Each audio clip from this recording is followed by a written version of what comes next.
Hey, I'm Carissa, and you've landed on Paracord Planet. In this video, we're going to show you how to crochet a phone carrier or shoulder bag out of 550 paracord. To make the bag, you'll need your phone, about 100 feet of 550 paracord, a 10mm crochet hook, a fid, scissors, and a lighter.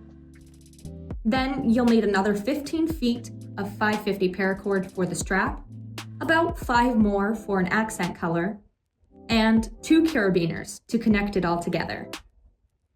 Let's start with the bag. Before we begin, here are some high-level instructions for those of you who already know how to crochet. First, you'll make a chain that wraps around your phone and connect the ends by starting a row in the first stitch of your chain. Then, crochet until that row is complete. At that point, you can choose whether or not you want to flip the project inside out. Either way, you'll continue until you have enough rows to cover your phone. Then use the remaining cord to join together the bottom of the bag. Here's what it looks like with and without the flip. Notice the prominent horizontal lines in this weave? In this tutorial, we'll show you how to achieve this look. Now, let's get into step-by-step instructions. Bear with us though. This is a challenging project for anybody who's new to paracord or crochet. Start by making a slip knot. Grab the end of your 100-foot cord and make a loop with the tail on top pointing towards you. Then reach up through the back of the loop, grab the sides of the strand nearest to your hank or spool, and pull it through the loop. This is where and when to insert your hook. For the sake of this tutorial, we're going to call the end of the cord that's connected to your hank or spool the working end.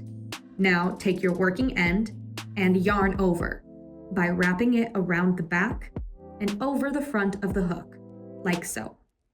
Then use the end of the hook to pull it through your slip knot to make the first stitch in your chain. Then yarn over and use the end of the hook to pull through the previous stitch.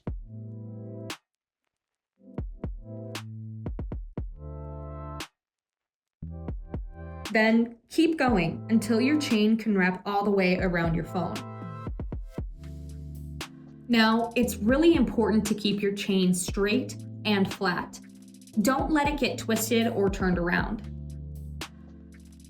Then, insert your hook through the first link in your chain to create the top or opening of your bag. Then yarn over and pull back through.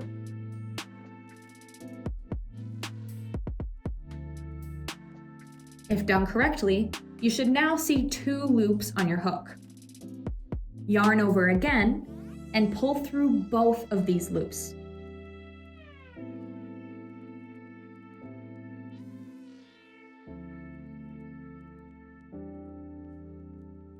And voila! You've officially connected the ends and started a second row. Next, insert your hook through the next link in your chain, yarn over, pull back through so you have 2 loops remaining on the hook, then yarn over and pull through these 2 remaining loops, just as we did before. Continue with this pattern.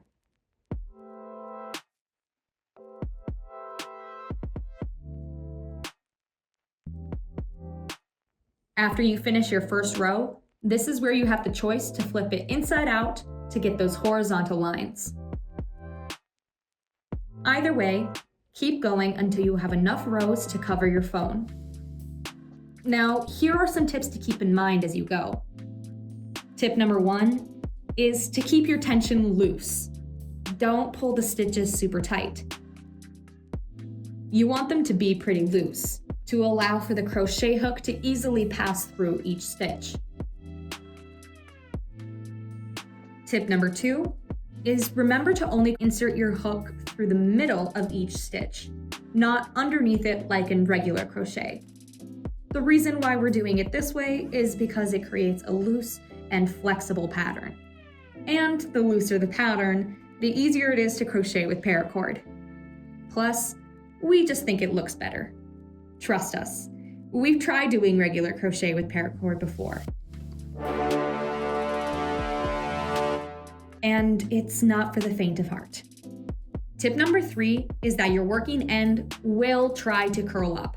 That's just a necessary evil of crocheting with paracord. Just give your working ends lots of slack.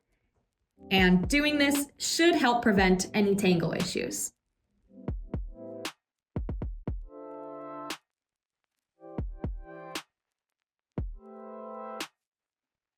Once you have enough to cover your entire phone, you're going to flatten the bag to create a front and back panel.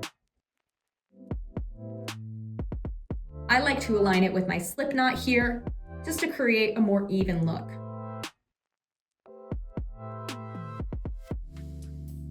Now remove your hook, but don't lose your final loop. Then make sure you have a couple more feet of paracord attached to the working end and cut it away from the remainder of your hank or spool. Then melt the end with a lighter, line it up with the bottom of your fid or stitching needle, and twist clockwise to create a bond. Now you're going to insert it back through the final loop and pull tight to tie it off. Now, use the fid to weave together the top loops all the way across your final row, like a sewing needle. This will be the bottom of your bag. To finish, use an overhand knot to tie off the end and trim those ends a few centimeters away from the bag. Hold them over a lighter for 3 to 6 seconds before using the bottom of the lighter to flatten them down. And this is how it should look. Now that the bag itself is done, let's start on the strap. First, determine how long you want your strap to be by draping a strand over your shoulder and estimating about how high or low you would ideally like the bag to sit on your body. Once you have your ideal measurement, double it and add 5 feet to get your final cord length. Cut your cord into that length, fold in half, and pass the fold through your carabiner. Pull the ends through the fold to make a cow hitch knot.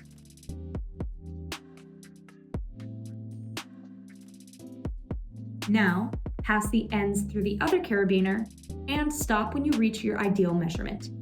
You may need to drape it over your shoulder again at this point.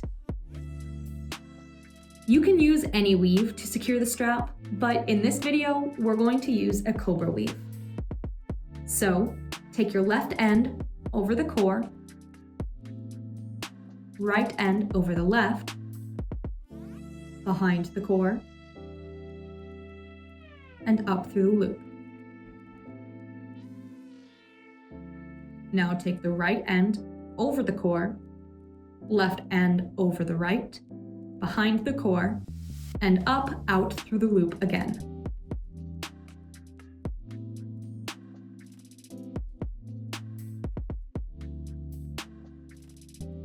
One tip to help you maintain the alternating pattern is to always start on the side with the vertical line.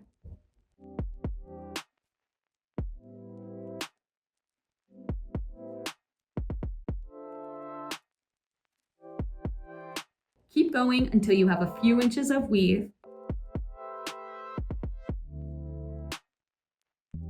Then trim and melt the ends to seal it off.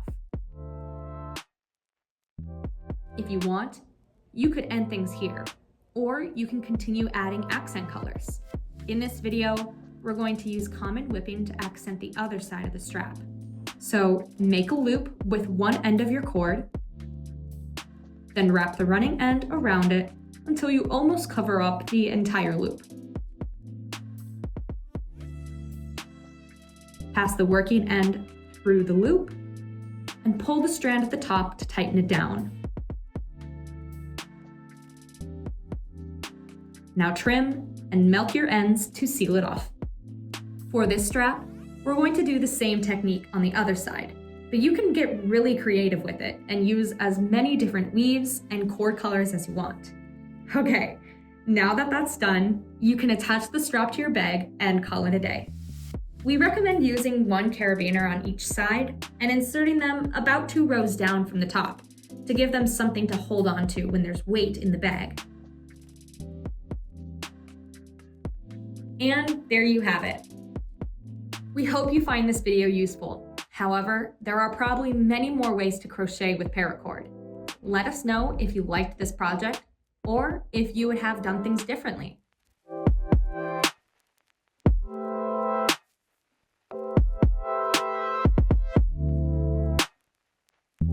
Thanks for watching, and see you next time.